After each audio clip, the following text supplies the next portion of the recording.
Fala pessoal, tudo bem? Sejam bem-vindos ao meu canal, sejam bem-vindos a mais um vídeo. Estamos aqui para falar sobre valor, sobre valuation, uma perspectiva diferente sobre investimentos em ações. Aqui eu não falo sobre especulação, sobre investimento de curto prazo, mas na verdade eu falo aqui sobre o melhor caminho para você alcançar a alta rentabilidade com investimentos em ações. E esse caminho é o valuation, né? Se você quer investir no longo prazo e ser vencedor no longo prazo, você precisa entender de valor. Você precisa ter uma perspectiva diferente da perspectiva, da visão do mercado sobre as ações. O mercado, em geral, ele é muito emotivo. Ele age pelas emoções. Ele só olha o preço ali, as cotações na bolsa de valores. Mas os investidores em valor, os melhores investidores, ele tem uma perspectiva diferente. Eles não vão olhar o preço, eles vão olhar o valor, eles vão olhar os fundamentos das ações. Então, vamos para mais um vídeo e aqui eu vou estar falando sobre, claro, valuation, mas o assunto específico, já que o valuation abrange diversas discussões, diversos assuntos, conhecimentos diferentes, eu vou falar aqui sobre um assunto mais específico do valuation, um assunto muito importante, aí um dos determinantes do valor, que é o custo de capital e mais especificamente a taxa livre de risco que está inserida no custo de capital, beleza? Pessoal, eu quero começar o vídeo hoje fazendo uma pergunta para vocês, uma pergunta bem óbvia mesmo, mas é a seguinte pergunta, né? O investimento em ações, ele é mais arriscado do que um investimento no Tesouro Selic?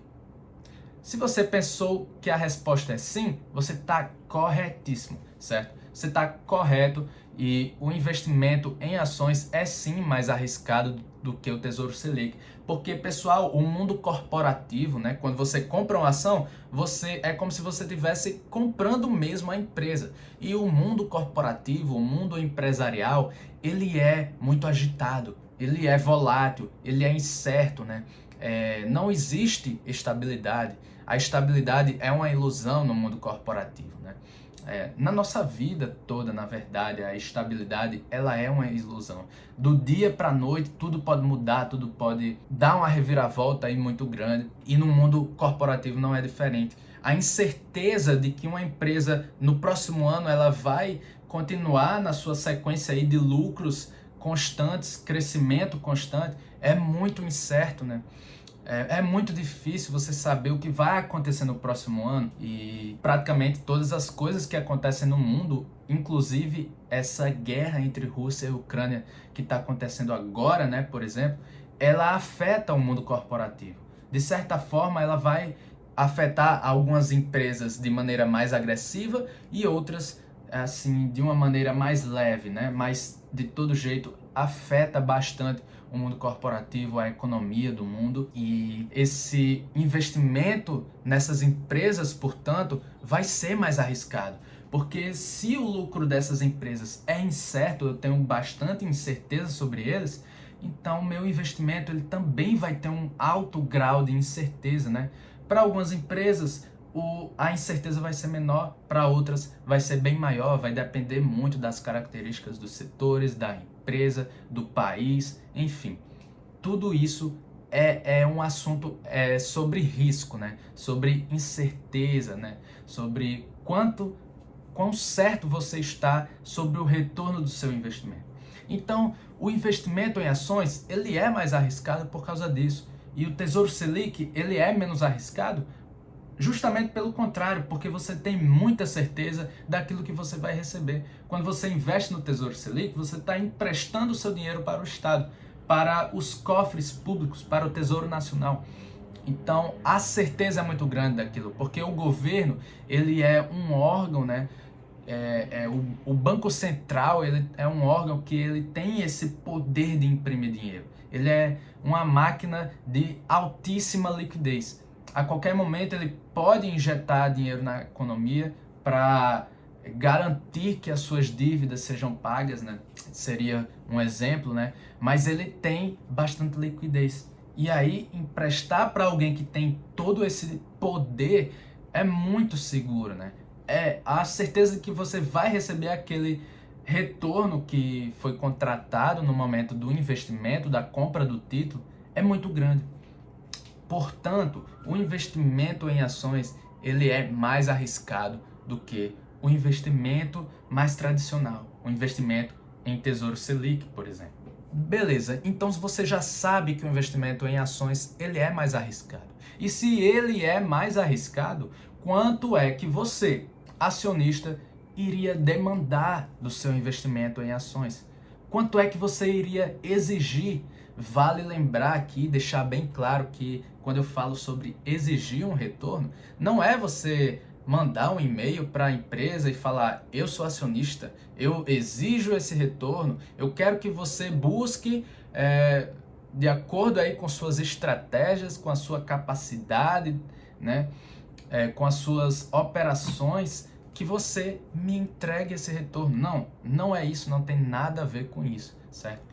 No processo de determinação de valor de um ativo, ou seja, o valuation, quando eu estou fazendo lá pelo meu modelo de fluxo de caixa descontado, se você viu os meus vídeos, provavelmente você já sabe o que é fluxo de caixa descontado, mas basicamente ele é um modelo de valuation, de determinação de valor, que ele se baseia naquilo que a empresa gera, certo? Então, quando eu pego a minha planilhazinha de fluxo de caixa descontado, eu vou colocar lá todos os valores de fluxo de caixa, eu vou calcular tudo, certo? Eu vou colocar, inclusive, os valores de retorno que eu exijo da minha empresa, né?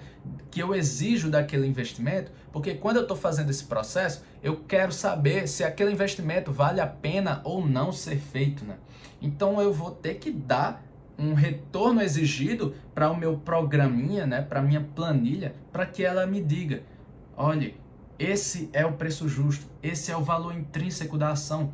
De acordo com esse retorno que você me deu, de acordo com todos esses valores que você colocou aqui, esse aqui é o preço justo da ação que você está querendo fazer o valuation. Então, quando eu estou falando sobre exigir um determinado retorno, é aquele retorno que você coloca na sua planilha, no seu modelo de fluxo de caixa descontado, certo? Para deixar bem claro que é isso que eu estou querendo dizer. Então, pessoal, qual seria o retorno que você, acionista, exigiria das suas empresas? Qual é o retorno que você demandaria? Esse retorno que você, acionista da empresa, vai exigir dela, aquele retorno que você quer ter quando você investe na ação, esse é o custo de capital do acionista. Esse é o custo de capital próprio, né? Que esse termo é o mais praticado aí no mundo financeiro, né? Custo de capital próprio. Então, o custo de capital próprio, ele, assim, conceituando, né, seria o retorno mínimo exigido pelos acionistas da empresa, né? O retorno sobre aquele capital dos acionistas, que seria o patrimônio líquido, né, frente ao risco que esses acionistas estão correndo. Porque o risco que eles estão correndo é um risco maior do que as pessoas que investem em títulos públicos. Então, se eu tenho um risco maior, então eu tenho que ter um retorno maior do que aquele outro investimento que eu correria menos risco, no caso, se eu investisse nele. Portanto, pessoal, o custo de capital próprio, ou seja, o retorno que você e eu, acionista daquela empresa, vai exigir, seria composto por duas coisas. É uma soma de duas taxas, de dois elementos ali que vão gerar o custo de capital próprio, o retorno exigido pelo acionista. E esses dois elementos, né, essas duas taxas, vai ser a taxa livre de risco, que é o assunto do vídeo de hoje, o assunto principal, e o prêmio de risco. Porque, pessoal, eu não vou exigir da minha empresa que ela retorne a taxa Selic para mim, a taxa livre de risco, a taxa que é paga por um investimento que não corre risco nenhum, ou quase nenhum risco, na verdade. Eu vou exigir mais do que isso, mais do que a taxa Selic. Eu vou exigir um prêmio também de risco, algo que me pague pelo risco que eu estou correndo, algo a mais do que aquela taxa Selic, que é uma taxa quase livre de risco, certo? Então, esse é o assunto do vídeo de hoje, não é prêmio de risco. Esse é assunto para outro vídeo. Nós vamos falar só sobre a taxa livre de risco, certo? Então, você não quer correr, se você não quer correr quase nenhum risco, eu indico a você que vai investir no Tesouro Selic. Mas se você quer um risco a mais, você vai investir em ações, certo? Mas o Tesouro Selic, ele é um investimento que tem quase zero risco, certo? Você tem quase absoluta certeza de que você vai receber aquela taxa Selic, que é a taxa de retorno do seu investimento. Nos dias atuais, a taxa Selic ela deve estar aí em torno de 10 a 11%, e essa seria a taxa de retorno do investimento do Tesouro Selic, né? Seria quase esse retorno aí, porque o Tesouro Selic ele adiciona uma pequena taxazinha ali para que o investimento renda um pouco a mais do que a Selic, mas é praticamente igual a Selic, certo? Então, se você quer correr quase nenhum risco, você vai investir no Tesouro Selic, certo? Porque você vai estar emprestando o dinheiro ao Estado, né? Daquele jeito que eu expliquei, o Estado que tem o poder de imprimir dinheiro, que é o órgão, né? Que tem maior liquidez no mercado, né? Ele que pode imprimir dinheiro para pagar suas dívidas. Mas aí você pode ter percebido que eu falei que é um investimento com quase zero risco. Você tem quase absoluta certeza de que você vai receber o seu retorno. E é isso mesmo que eu quis dizer, é quase nenhum risco, porque não é zero risco, certo? Cada governo, né, o governo brasileiro, ele não tem zero risco de inadimplência, porque é possível, eu sei que é muito difícil e por isso que eu falo que é quase 100% de certeza, é quase impossível que o governo brasileiro quebre, mas é possível.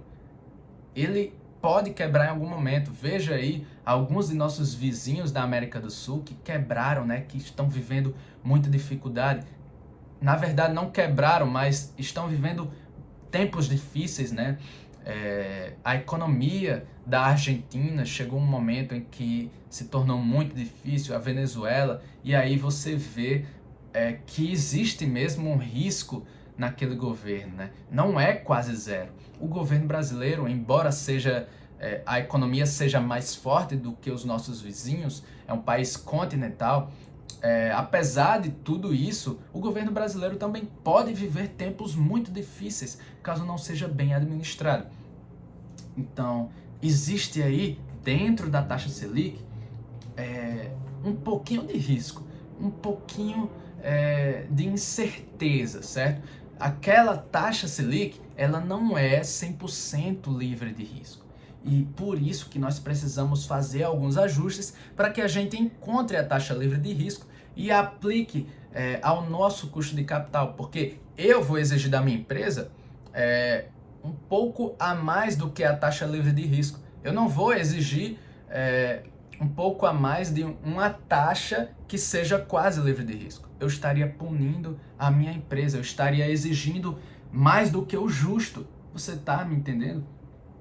Então, eu tenho que exigir da minha empresa algo justo, eu tenho que ser justo com ela, eu tenho que exigir um prêmio de risco que seja algo a mais do que uma taxa livre de risco, certo? Portanto, eu não posso usar a taxa Selic lá daquela forma que o Copom define, né, que o Banco Central vai definir. Eu não posso usar aquela taxa, eu tenho que fazer um determinado ajuste, certo? E para a gente chegar nesse ajuste, né, eu quero explicar algo para vocês, certo? Existe uma empresa que se chama Moody's, certo? Uma empresa lá dos Estados Unidos, e essa empresa ela é responsável por diversas atividades de rating de crédito, certo? O que é que essa empresa faz? Essa empresa ela vai analisar diversas outras empresas dos Estados Unidos, vamos dizer Apple, Google, 3M, Coca-Cola, Facebook. Ela vai avaliar diversas empresas e ela vai dar uma nota para cada uma daquelas empresas, uma nota que represente o risco de inadimplência daquelas empresas. Essa nota aí se chama rating de crédito, certo? Ela vai avaliar cada empresa e ela vai dar uma nota que se chama rating de crédito. Quanto melhor o rating de crédito, quanto melhor a nota recebida pela Moody's, ou existem outras empresas também, mas eu estou falando aqui especificamente da Moody's, quanto maior a nota que a Moody's dá para essas empresas aí, não só dos Estados Unidos, mas outras empresas no mundo todo, quanto melhor essa nota, menos risco de inadimplência, de se tornar inadimplente a empresa tem. Então, quanto pior, existe toda uma nomenclatura de notas, né, de ratings, existe uma classificação completa, estudos que eles fazem, né? Existem vários critérios muito estudados, bem definidos, para que elas deem a nota, para que elas classifiquem as empresas. Então, quanto pior essa nota, maior é o risco das empresas se tornarem inadimplentes, tá bom? E essa Moody's não faz só a nota de crédito das empresas, mas também dos títulos governamentais. A Moody's, ela avalia os títulos do Brasil, certo? Ela faz uma avaliação e ela determina uma nota também para cada país. Então, a nota do Brasil, ela foi dada já pela Moody's, e essa nota, que se chama Sovereign Rating, ou Spread de Inadimplência do país, foi BA2, certo? Existem várias classificações, né? Várias notas ali, existe uma tabela, se você quiser procurar depois, mas existe, vai do A ao B, ao C, né? Existem várias notas, e a nota do Brasil, o rating do Brasil é BA2, e essa nota, esse rating de BA2, né, dá um prêmio de cerca de 2,65% para o país. Então, o Brasil, ele possui aí um spread de risco, né, uma taxazinha a mais para os seus títulos, que vai premiar o risco do país, tá bom? Mas por que isso importa, né? Porque eu falei antes que eu tenho que definir uma taxa livre de risco. E se a taxa livre de risco, né, a taxa Selic, na verdade, ela não é uma taxa 100% livre de risco, mas ela é quase livre de risco, eu tenho que achar essa partezinha que está dentro da Selic, que representa o risco do país, e remover ela, para que eu fique só com a taxa livre de risco, com a taxa que eu posso exigir da minha empresa, né?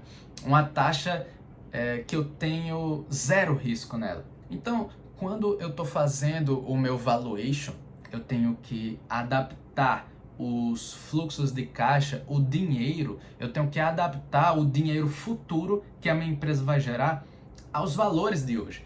Porque o dinheiro, ele perde valor com o tempo, né? Ele tende a perder valor com o tempo. Você vê aí a inflação que remove, né, que causa perda do poder de compra para a população. Não é diferente no valuation. Nós temos que pegar o dinheiro que a empresa vai gerar no futuro e converter esse dinheiro aos valores atuais, né? Eu tenho que trazer todos eles a valor presente. Esse processo, esse procedimento, né? Esse cálculo se chama desconto, né? Desconto a valor presente. É isso que eu estou fazendo. Afinal, se você quiser uma visão mais prática disso, né, desse desconto, você pode pensar lá no início dos anos 2000.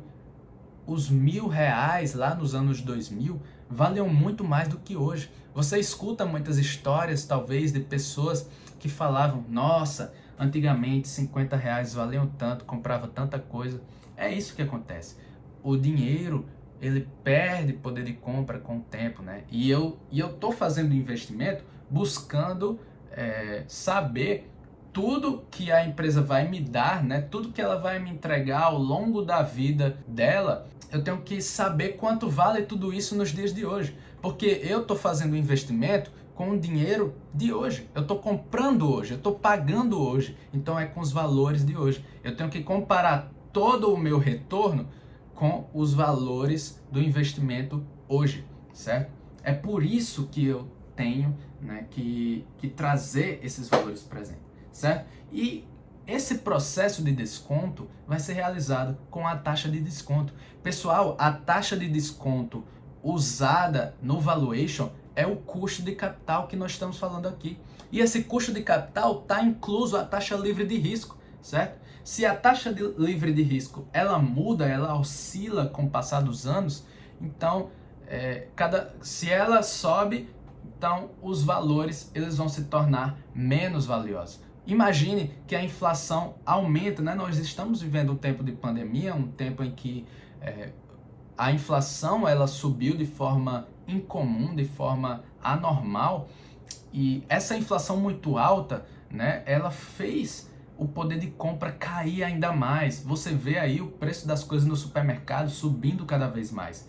Então, se a taxa de inflação aumentasse, por exemplo, para o dobro do que ela foi no último ano, nós iríamos perder mais ainda poder de compra. É isso que acontece quando a taxa livre de risco, a taxa Selic sobe, então a taxa de desconto vai ser maior. É como se a inflação tivesse sendo maior sobre o dinheiro do meu investimento. É uma analogia para que você enxergue de forma prática. Eu espero que você tenha entendido, mas se a taxa Selic sobe, o que a empresa vai gerar no futuro agora se torna menos valioso para mim. E é por isso que nós precisamos entender o que é essa taxa de desconto, porque eu vou usar o meu custo de capital, o retorno que eu vou exigir da minha empresa, para descontar tudo que ela vai me gerar no futuro. Eu vou usar esse retorno exigido, né, como taxa de desconto, tá bom? Então, quando eu invisto numa ação, eu espero ganhar mais do que um investimento que seja livre de risco, certo? Porque eu estou correndo um risco maior. E é aí que nós chegamos na taxa livre de risco. Porque eu quero exigir da minha empresa algo a mais do que a taxa livre de risco. Eu quero me premiar, né, com um retorno que seja acima da taxa livre de risco. Mas para isso eu preciso saber qual é a taxa livre de risco, certo? Então, por exemplo, eu falei que o rating dado pela Moody's para o Brasil é em torno aí de 2,6% a 2,7%. Vamos dizer que é 2,65% o spread do rating do Brasil, que é BA2. Então, esse spread de 2,65 eu vou retirar da taxa Selic. Vamos dizer que hoje a taxa Selic seja 10%. Então, eu vou fazer 10% menos 2,65%. Simples assim. Então, a minha taxa Selic agora vai ser, a minha taxa livre de risco agora vai ser 7,35%. Pessoal, é muito simples. Basta você saber qual é a Selic hoje, saber qual é o spread do Brasil. Geralmente ele não muda, ele permanece aí constante, muda uma vez ou outra. Assim, é muito difícil mudar, certo? Mas você vai pegar esse rating, você vai saber quanto ele vale e você vai fazer uma simples subtração. 10 menos 2,65, que dá 7,35%. Acabou, encontrei a minha taxa livre de risco. É isso que eu vou fazer, certo? Então, muitos investidores, eles simplificam o valuation, né? Eles já buscam menos trabalho, eles buscam fazer as coisas de forma rápida e acabam colocando a Selic lá no seu modelo de fluxo de caixa descontado. Eles fazem isso para fazer as coisas de forma mais simples, mas às vezes é por puro desconhecimento mesmo. Mas agora você sabe. Agora você sabe que a taxa livre de risco é calculada dessa forma, que também é muito simples. Pessoal, é muito fácil. É uma simples subtração. Não tenho que colocar dificuldade nisso.